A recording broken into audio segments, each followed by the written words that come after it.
Hi everybody, it's Diane Gill here from sustainableslowliving.com, and I want to bring you along with me today while I make the best gluten-free pancakes that I've ever had. It's a quick, easy recipe, like most all of the recipes that I do, and I think you're really going to love having it in your kitchen recipe arsenal because I think that you will use it pretty often. I still have not, since we're in this new home and everything needs to be renovated, there's so much to do. I still have not completely figured out how I'm going to use this camera equipment in the kitchen. So bear with me a little bit today. It's going to be better than last time, but we are going to do our best with what we have. All right, so let's get started. So in this mixing bowl, it's a medium-sized mixing bowl, I have 1 cup of finely ground almond flour and a 1/4 cup of coconut flour. I love that this recipe uses almond flour because it keeps it moist and it gives it a really rich, nutty flavor. And coconut flour is a really great source of fiber. So perfect for breakfast. And all we're going to do is add all of our other ingredients in this bowl, whisk it up, and cook them in the cast iron pan like pancakes, because, well, they are pancakes. So we're going to put in a teaspoon of baking powder. If the gluten-free element of this recipe is important to you, you're going to want to make sure that you have gluten-free baking powder. It hasn't been that long since I learned that there even was such a thing, but I did learn that recently. And then we're going to put in a 1/3 cup of plant milk, a 1/4 cup of almond oil. You can use other oils for this, so don't feel like you have to use almond oil. We're going to put in, oh no, well,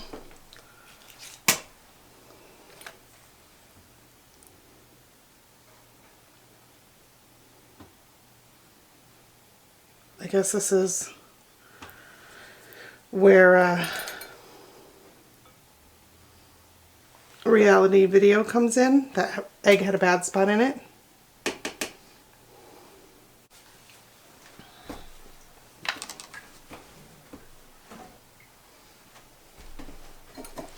So just about everyone who I know who has any experience in the kitchen knows that you should always crack your eggs into a separate vessel before you pour them into the bowl that you're mixing your main mix in for your recipe, because if they have any spots in them, or if they're just a bad egg, you don't want to have them already in the bowl with all the other mix. But as you can see, I didn't do that, and I think that most of you already know that most cooks know they should do that, but not very many actually do it.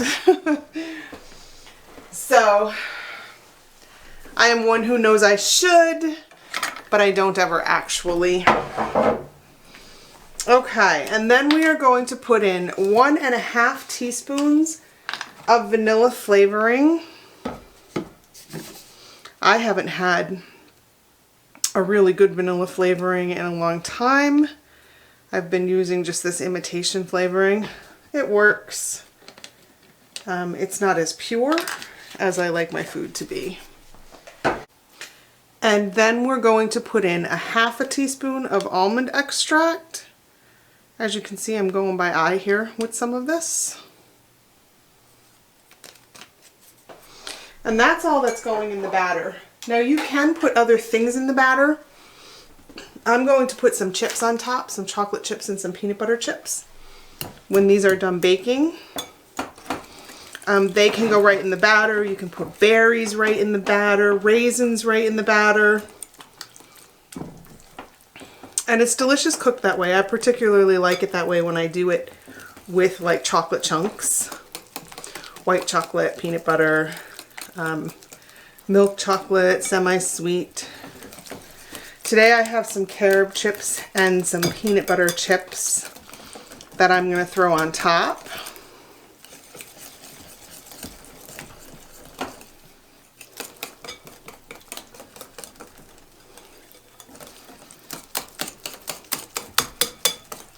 So you just want to blend this up until it's not lumpy.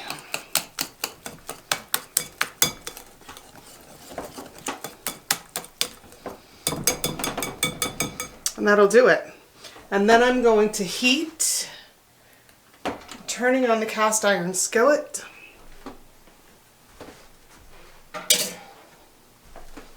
Once that skillet is heated up, I'll come right back and we're going to drop this batter into the skillet in 1/4 cup measurements.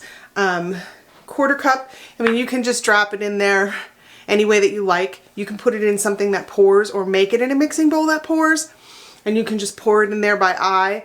I like to do 1/4 cup measurements, particularly when I have company, because it looks better when you serve it. And today I want to do 1/4 cup measurements because I'm going to take photos of this for the blog post. But normally, quite honestly, I don't mess around with the 1/4 cup measure.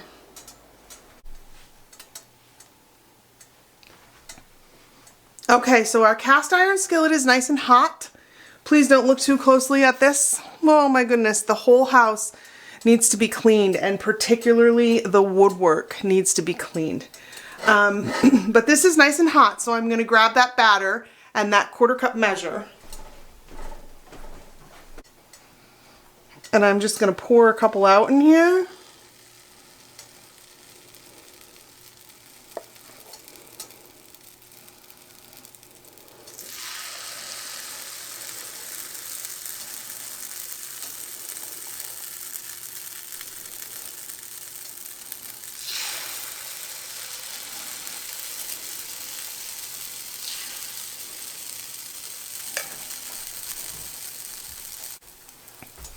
You have to let them cook for quite a little bit. They do take longer to cook than regular pancakes.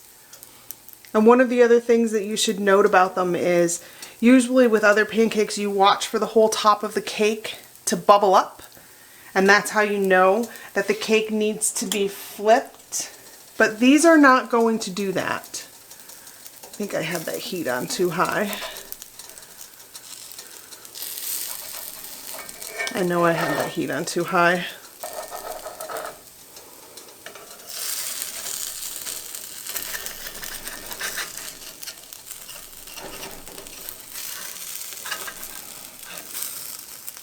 They are starting to bubble up some.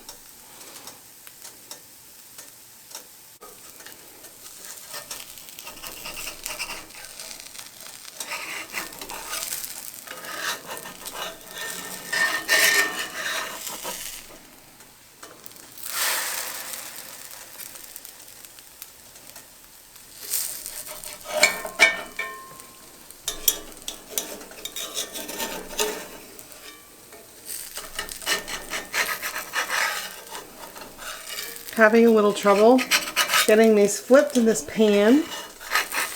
Don't seem to have enough room. Oh, we lost some of that one.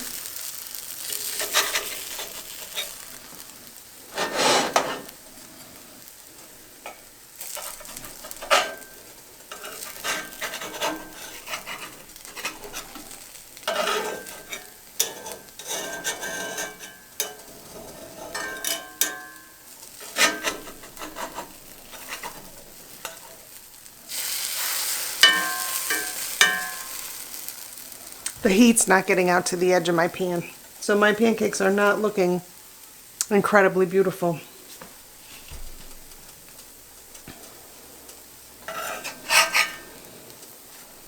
You do want to let them sit in the pan a little bit. Like I said, they take longer to cook than other pancakes.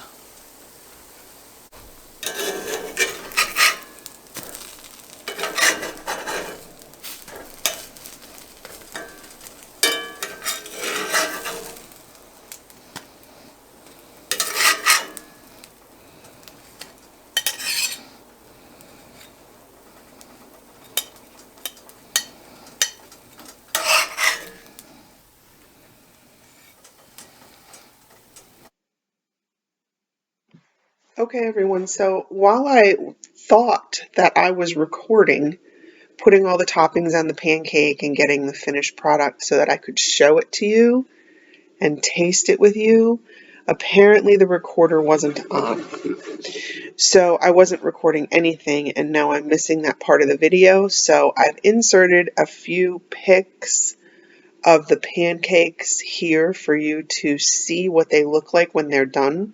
I just put a little maple syrup on them, some carob chips, some peanut butter chips, some sliced bananas, and then a little dollop of whipped cream with some maple syrup drizzled over top of them. And they are absolutely divine. You need to make these. You're gonna love them. I wish you could have been here for the taste test.